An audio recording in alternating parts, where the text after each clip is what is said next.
Okay, I see you. Okay, so I want to introduce Adriana Ramirez.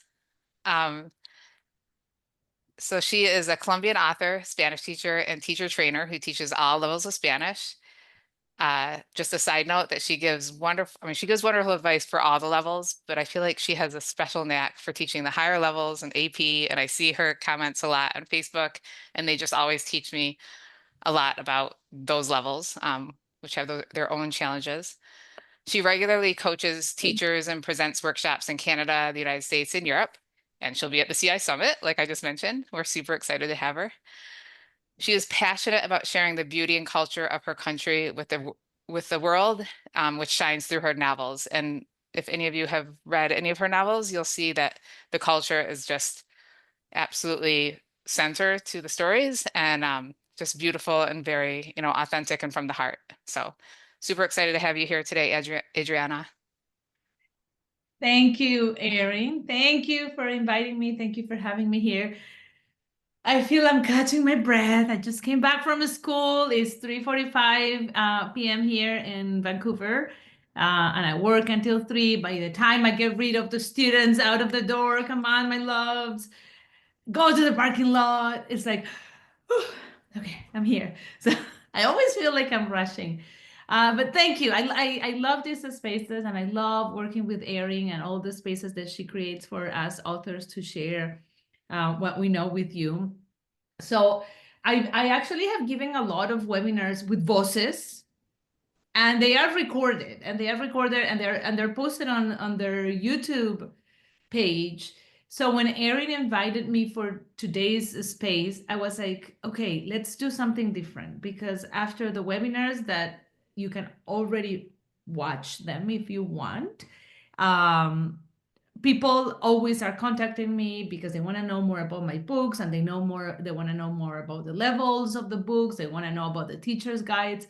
So this is going to be in a space for me to share about my books, for you to ask any kind of questions about the books, where to what levels they go for, the topics, how to teach them in a like fast way, because we don't have a lot of time. And then I will go over my teacher's guides and explain how they work, so you can do it on your own. So I am going to share screen for a bit.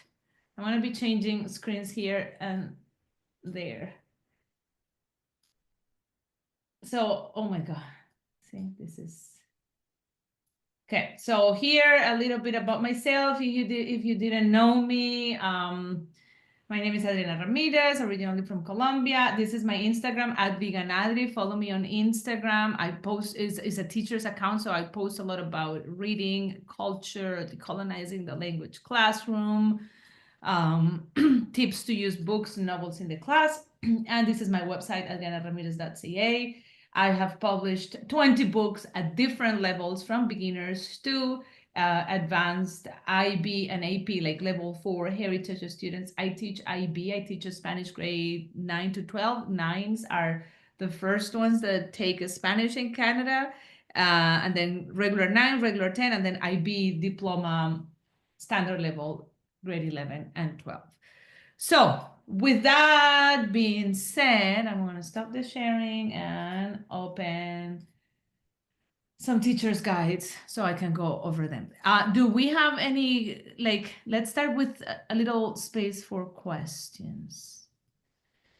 If you want to start, if you know any of my books or you have questions about them, let's start with questions, and then I will jump to the teacher's guides. You can type them or talk. Silencio. Okay, so I'm gonna keep talking. I love talking. That's what teachers do. We talk all day long. Okay, so let's talk about the teacher's guides. I'm gonna open the chat again.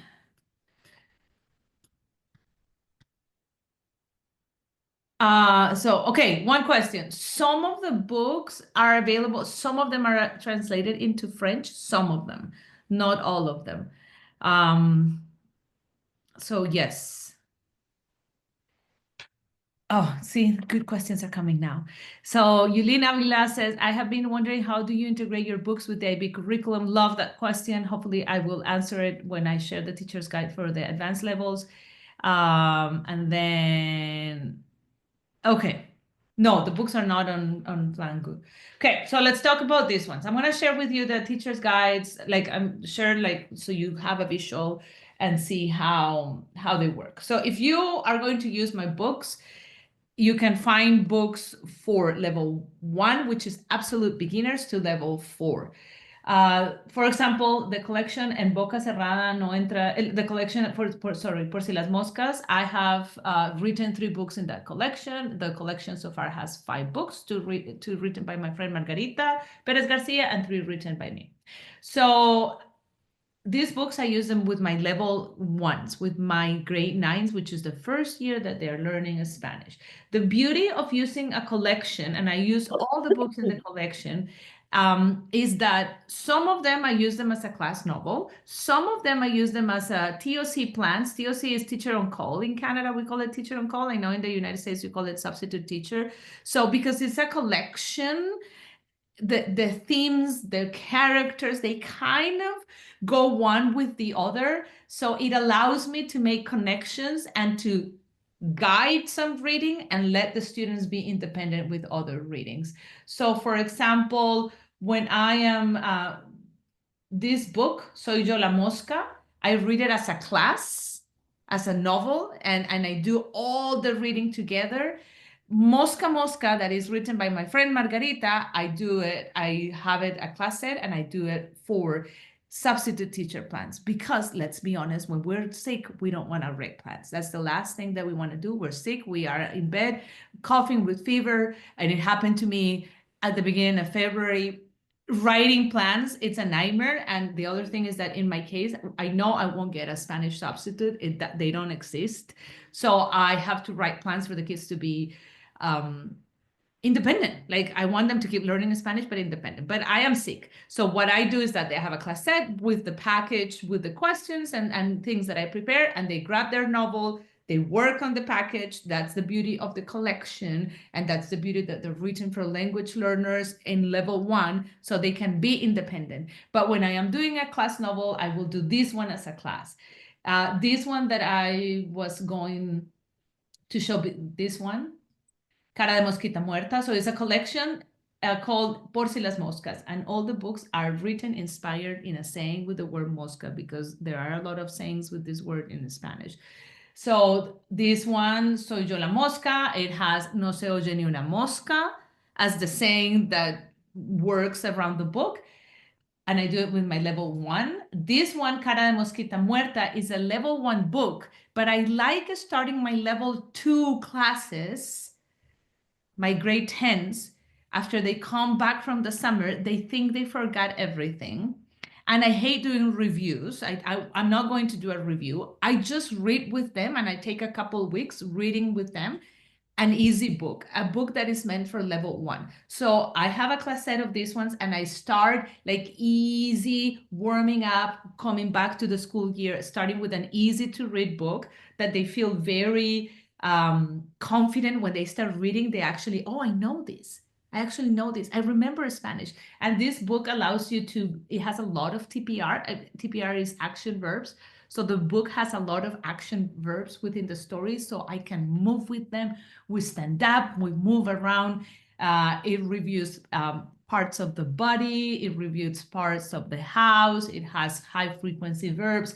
So when we finish the verb following the teacher guide, the book, following the teacher's guide, then the Spanish that they learned, that they acquired the previous year, has come back to their brains, and they are ready to move on to keep learning the Spanish that they're meant to learn during their second year. This one is another one in the collection, En Boca Cerrada no entran moscas. Sometimes I read it with them at the end of level 1. Sometimes I read it with them mid level 2, even though they are written for level 1. Sometimes I find, and I'm pretty sure you'll be on the same board, that my level 2 students are very varied in levels. So some of them are really high and some of them are not there yet. So I like sometimes reading books that are on the easier side, just to give them time to cook the language in their head, to give them more scaffolding. So when they are doing the free voluntary reading, they can be more independent, and maybe finishing the semester with a more difficult book. So I like alternating it between a little bit easier books and a little bit harder books. So there are different ways of using these books, and I want to go over, for example, Soy Yo la Mosca. I always do this one with my level 1 students. So you will find in the book, in the teacher's guides, is structured with things that you do before you start the novel, during the reading of the novel, and at the end of the novel. So before you start the novel, you will find TPR. TPR is total physical response. So you preload the chapters with the action verbs. So before you read the chapter, I'm showing you the teacher's guide for this book. Before I read chapter 1, I am going to preload these verbs by moving with the students. So these are verbs that I think I can move with them, or I mean, I know I can move with them, or I can kind of create a movement with the kids.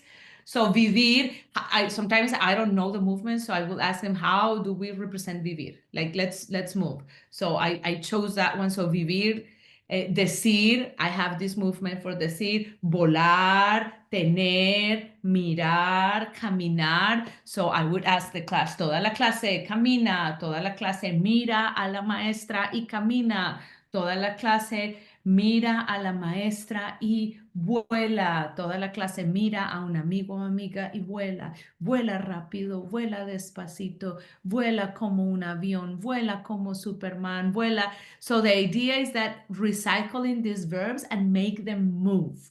And then you start connecting them and saying weird, like funny things, like vuela como Superman, vuela como un gato, vuela como una mosca, to see what they do. So they are standing up, they're moving. It is great as a brain break. It's so great. I always forget doing brain breaks. I'm not good at like remembering, oh, I have to play this little game, or I have to do this. I always forget that. But TPR will give me that natural break because I will have them standing up and moving. So I preload the verbs before we read the chapter. So when they encounter the verbs in the chapter, they are familiarized with the verb. The purpose is not that they acquire the verb. The purpose is that they're familiarized with the verb, so that when they see it in the chapter, they know what it is. Or if they don't remember, because we have different levels of the students, they might not remember what volar is, but I can do this because we already moved, and it's so beautiful, the connection that they make with the movement and the word, immediately they know. So decir, every time I say decir, I do this as a movement. So sometimes they ask me, Ms. Ramirez, how do you say to say? Oh, decir. I only have to do the movement. Their brains make this extra connection. So you will find on my teacher's guides words, slides for the easy to read ones, for the level ones. They have pictures. For the other ones, they don't. To preload that. Do I have more questions? Love the Mosca books. I'm reading the questions. Thank you, thank you, thank you. No, Judith, so you buy the class set and then you buy the teacher's guides apart, like differently. They are, so far, they are teachers pay teachers, but hopefully they will be available with Teachers Discovery or Voices soon. But it's a digital thing that you will download and have it. And then you follow it and you don't have to do anything. So I just project this. The other thing about the teacher's guides is I work in a public school. We don't have budget. Sometimes I am going to make copies and there's no paper. And there won't be paper until the next month. So literally. So I cannot count on a teacher's guides that I have to print and make copies for my students. It's not a reality that it's accessible to me. So when I designed the teacher guide, I did it paperless with that purpose. Like, I'm just going to project, and everything is projected. And if it has questions and I need the students to write, they can write the questions on their binders or notebooks, and then that's it. So I do not have to also spend time printing and making copies. And I don't have, like, sometimes I do not have access to paper in my school. I also like saving trees, and I don't like busy work. Like, I'm not going to give you a worksheet to fill out the blanks because I hate busy work. Every work that they're doing and everything that they are answering and writing on a paper is actually to help them make connections. So I'm projecting this and we're moving with it. I'm talking about the level 1 books. The teacher guides for the more advanced books change a little bit. The books are not in a digital version. I like paper books. I don't know if you've heard this book called The Anxious Generation. I have it in my night table. I'm reading it.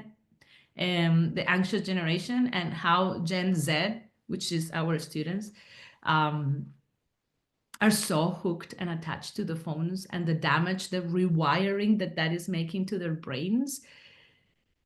So I don't want to give them another opportunity to be looking at a screen. I honestly, if I can make them hold the book and open the book and smell the book and the feeling that a book gives you, I will give them that chance, because otherwise everything is a screen, a screen, a screen, a screen, a screen. So no, I want the paper. Okay, so during the the reading of the chapter, there are other words that are fundamental for the understanding of the chapter, but they are not action verbs. They are words. I cannot move with these words. So they're not action verbs, but they are words that I need for them to understand the chapter. So you will find in a teacher's guide the words per chapter that you need them to see and understand when they're reading the chapter. So I'm just projecting this. The other things I have through the storytelling and the other things that I do in class. I have scaffolded the process for them to understand the book. I have preloaded the action verbs, and now I have the words here. And simply when we get to the word, if I know they don't know it, I will just point at the word. Let's say we're reading perro, gato, casa, ojos for the first time. I will point to the word and keep reading, because I want the understanding of the book. I might stop after finishing the paragraph or after I finish the page and ask some questions in which I can circle the word. I'm just reading so this is a collection. This one is the teacher's guide for Soy Yo la Mosca. Okay. Then something that I love, and it goes with all my books, every teacher's guide has a song, and a song that is connected with the topic of the book. And for most of them, I think 99% of them, the song is amplifying a singer where the story takes place. I am a Colombian author. I write from my Colombian experience. I am an own voices author, meaning I write from inside my culture. So that's why my books are very authentic cultural wise, because I'm writing from the inside out. Like, I'm sharing with you the way I grew up. So every book has a song. And this is so cool because every day we sing. So this book, I found the most beautiful song because the book of the Soy Yo la Mosca works on body parts. So the purpose of the book is also teaching them body parts. So I have the song. It's like so cute. It's for like Spanish children. So we read the lyrics. I make sure they understand, and then I play the video, and I'm going to start every class while I'm reading the book that week or that couple of weeks that I take reading the book. I'm going to start with the song. And these songs that I found for my level 1 books is songs that they stand up and we move.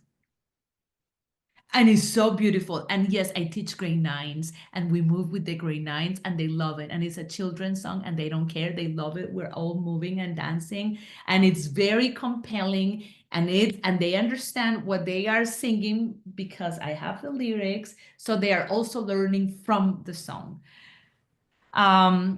This one, I use it mid level one, me really. So like during the middle of the course, I teach in a semester system. So during the middle of the course, mid course for me would be mid semester, I will do it. Another part that you will find in the teacher's guides is ¿Qué sabes de? Which is like, what do you know about? And then I have easy questions, trying to keep it at their level. Then you will find personalized questions for every book, organized per chapter. Personalized questions are really important because when you're reading the book, you want to connect the story with the students' lives. So it has two purposes. We are not only recycling the grammar, the verbs, and the words that they are acquiring through the reading of the book. We are making the students to understand that that is also personal to them, that it can apply to them. So la mosca in chapter 1 says, Hola, me llamo Mosca. But it's a personalized question. ¿Cómo te llamas? So I am doing verb conjugation without doing the traditional worksheet. Me llamo Mosca. ¿Cómo te llamas? And I want my student to answer, me llamo Jean. Me llamo Zach. Me llamo Miss Ramirez. ¿Cómo se llama? So I am doing this triangulation with the personalized questions, and I am recycling all these verbs and all these topics that happen in every chapter. So in chapter 2, Mosca says that she has friends, that she talks to her friends. So, do you have friends? How many friends do you have? When do you talk to your friends? So the beauty of this is that you don't have to think about personalized questions on the spot. Sometimes, honestly, it happens to everyone. Monday morning, January, that week after the winter break, the first block Monday, and coffee has not kicked in, and it's dark and cold and snowy, I cannot think. I just can't think. So do not ask me to think of personalized questions because I do not care about any personalized questions that block of the day. I just want to be in bed, back in bed, reading my book. So what's the beauty of this? You just project it, and then the questions are there for you, which I do it for me too. Like, oh, thank God I thought of this in advance. I am just projecting, so I'm reading the chapter, finish the chapter. You can do the personalized questions before, during, or after the chapter. And then I look at the questions, which is pretty cool to have them there because you get to read with them. ¿Tienes amigos? ¿Cuántos? Let's work on that one. ¿Tienes amigos? Yo tengo amigos. ¿Cuántos amigos tienes? Mirali, cool. Now that you see that, I'm glad you are here because you will see how it works. So these personalized questions are per chapter, and please play with that. Sometimes for some chapters, I do the personalized questions before the chapter, kind of like to prepare them to read the chapter. Sometimes if the chapter is longer, I will stop mid-chapter and ask some personalized questions. And then sometimes at the end of the chapter, I do the personalized question to close the topic. You choose. There is not a right or wrong way. Choose, change it up. Then you will find another thing that you can do with personalized questions with the more advanced students. I'm going to show you. I think I'm going to run out of time. With the more advanced students, the personalized questions can be answered with a pair, with a partner. With the person next to you, answer the following questions is another way to change it up. Then you have comprehension questions per, sometimes some questions per book, like these books are shorter, so a group of questions for the whole book or per chapter, depending on the length of the book. And the questions, I have them there. I ask my students, open your binders, open your notebooks, write the question and write the answer. I don't have to make copies, just do it. And I'm projecting there, and it's quiet work, but I know they are working. And when they finish answering the questions, I won't collect that. We will go over the answers together. And then I will call people. I need to keep them accountable. And I tell them, I'm going to call you. You don't know which one you have to answer, so make sure you answer all of them. Call them, answer the questions. Judith is asking, do you have the kids read aloud as class or in small groups? I always read with them, meaning like I open the book and I read to them and they follow along, and I make sure they're following along because I stop after a paragraph, I ask a question, I look at them. I don't want them to read independently. But Judith, this is my experience. So your experience might be different. I don't want them to read independently because someone will always finish a chapter faster than the other ones. If they read in groups, my kids are really talkative. They get really wild. And if I ask them to read in groups, they're going to start chatting about other things and gossiping, not reading. I know my kids really well. They need a lot of structure. So they open their books and I read and I guide the reading. I love reading to them anyways. They won't read aloud. I am the one who reads aloud and they follow. I stop. I ask some questions. I might have my personalized questions up there ready in case I need to ask some questions, and I keep reading. Every book will also give you, depending on the book, I chose a specific graphic organizer. So when we finish the book, I will tell the students, okay, with the information based on the book or the story, you're going to complete the following graphic organizer. What do I do?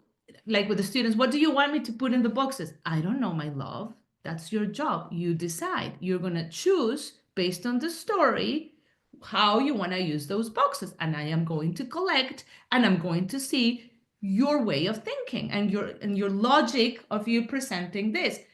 Do I make copies? No, they have binders. They have notebooks. They just make the boxes in their own paper and they decide how they're going to break up the story to present that. This is my favorite part because they surprise me so much. The categories that they choose, the events that they choose, the way they choose to fill out these boxes, because there is not a right or wrong way. They just have to do it. It's beautiful. They come up with these creative ways of showing me, this is my graphic organizer. Great. Which also develops critical thinking. Like I don't want to be telling them exactly what to do time after time. You have options for doing skits or readers theater. So I give you the instructions in Spanish and English on how to do it. Option 1, option 2. I always do at the end of the book a smash doodle, and I give the instructions here of like what I tell my students. They're in Spanish and they're in English because it's level 1. For level 3 and 4, it's all, everything is in Spanish.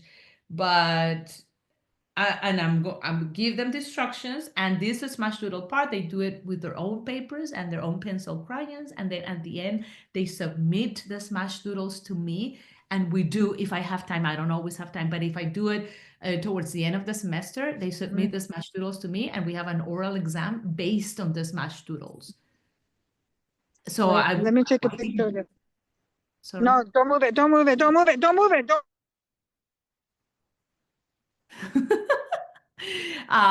So why did you do this? Tell me, why did you draw this? What was your favorite part of the book? What does the Mosca do? We have a conversation based on the smash doodle.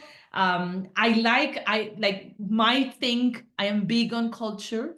I am big on incorporating culture in a respectful way. I am big on interculturality. My background in Canada, as Canadians, we are, as a whole country, especially in British Columbia, where I am, the colonization work that we are constantly doing is huge because it's part of the government. We're going through a reconciliation process with the First Nations, the Indigenous peoples of what we call Canada. So we are constantly having trainings, produce times with elders, with Indigenous speakers, with people that are opening our minds and hearts on the decolonizing world. So that's what I bring to the table.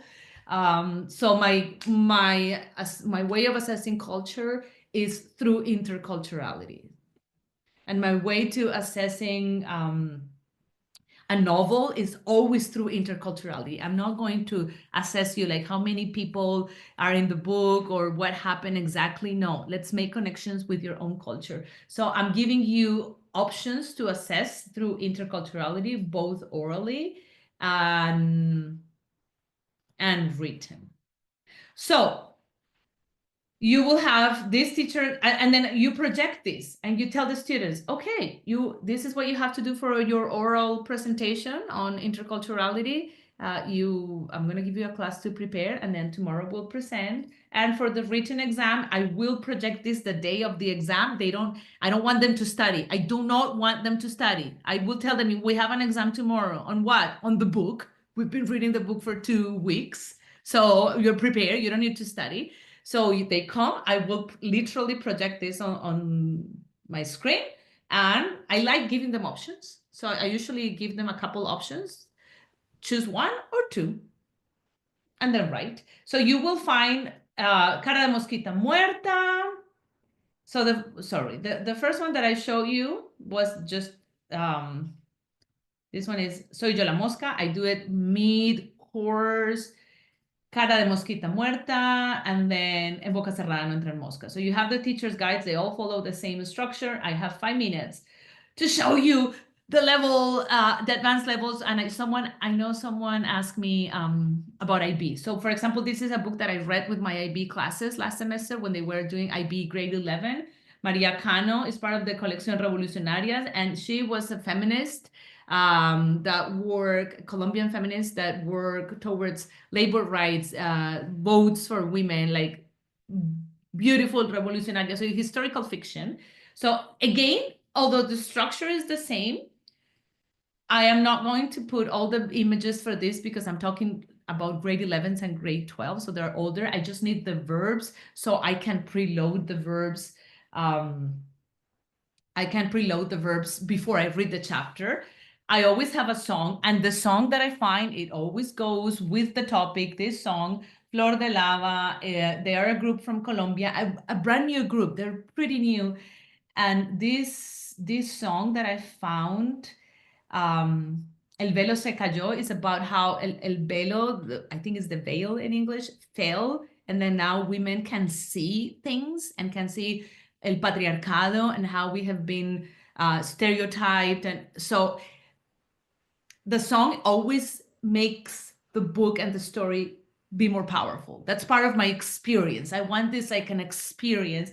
And for the advanced levels, I like ubicación geográfica. So we do a map talk. I show you a map so you can, with your students, like, where is this happening? And different parts of the story that they happen, you'll find the maps. Again, it has all the preguntas personalizadas. I'm going to rush through this.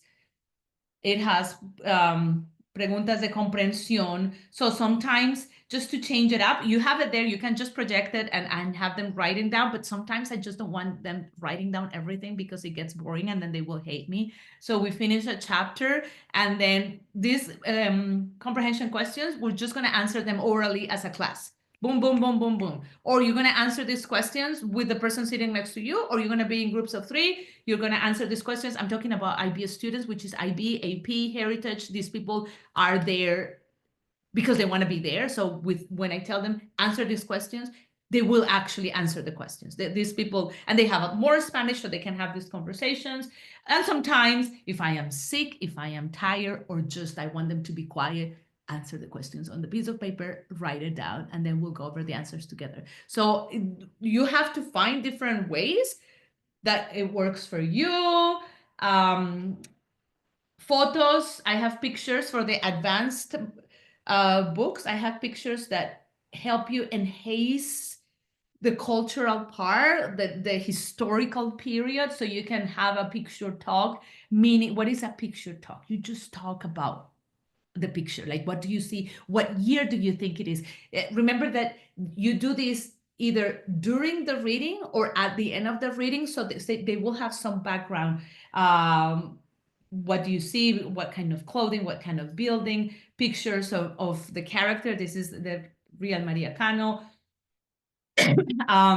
She goes to the to Ciénaga, which is in north of Colombia, and she is one of the witnesses of Masacre de las Bananeras, which is one of the massacres that did the United Fruit Company. So you can go as in depth as you want with that one, or just talk. But in a chapter we talk about it, so I want to have the picture so they actually see it, because these are real pictures from that, because she worked in favor of labor rights. I always have videos, extra videos that will help you expand, extend, go in depth with the concepts, and not necessarily that they will understand everything that they hear in the video. That's not the purpose. If they understand something, great. But just the visual, seeing that, I might pause, tell them what is happening, play again, and use the video as a way to help them deepen in the understanding. Like I said before, every teacher guide has a graphic organizer. Every teacher guide has a smash doodle. With my advanced books, you will always have a food element. So I found a food element, beverage or food, that will help you go in depth with that cultural part. So with this one, I did a little bit of coffee. I mean, I give you a little bit of like, what is coffee, blah, blah, blah. A video of coffee is just because I want to make the experience more like all the senses. And the cherry on the cake, because I love this. And you know, when you teach IB, you have to go beyond. You have IB, AP, you have to prepare these kids to be like really, really critical thinkers. So these are all the connections that I make with the books. And these are the things that, you know, when you are teaching IB, you're checking the curriculum. You read the book, then you go to the curriculum and you literally check boxes. Historias de vida, principios y valores, and you, with one book, you can check like half of the IB curriculum. So estereotipos de género. Now we're going to talk about gender stereotypes. I have a whole unit in my IB curriculum that I created on gender stereotypes. That's why I read Maria Cano with them. And I explain things. These things, you project them, you read with them, you ask questions. I have pictures. We talk about this. What do you see, my loves? Write on your notebook what you see, and then we talk about it. So we're going in depth. We're talking about gender stereotypes. I have pictures of reverse gender ideas. And does it look shocking, or does it look okay? Let's talk about this. These are level 3. I read this with my level 3s, grade 11s. I have more pictures. I have videos, like, and I tell you here what you need to do. Videos, like, really, every time I finish doing these teacher guides, I just need to do 3 more, and I will have teacher guides for all my 20 books. I'm so excited. There's so much love, but also so much experience behind them, because I've done this with my classes, and I'm just putting them together. I give you what you need to do with the videos. I know I have to like cut it down now. What I need to do with the videos, and then I give you what you show your students for the oral presentation, and they will have an oral presentation.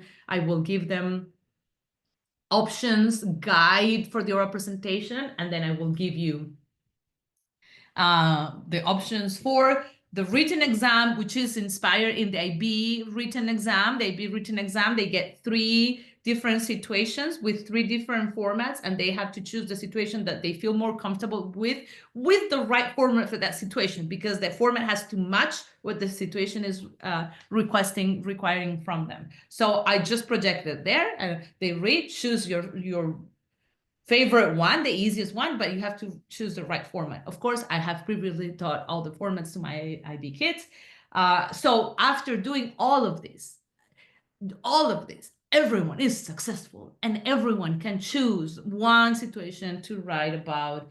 And and do it. Okay.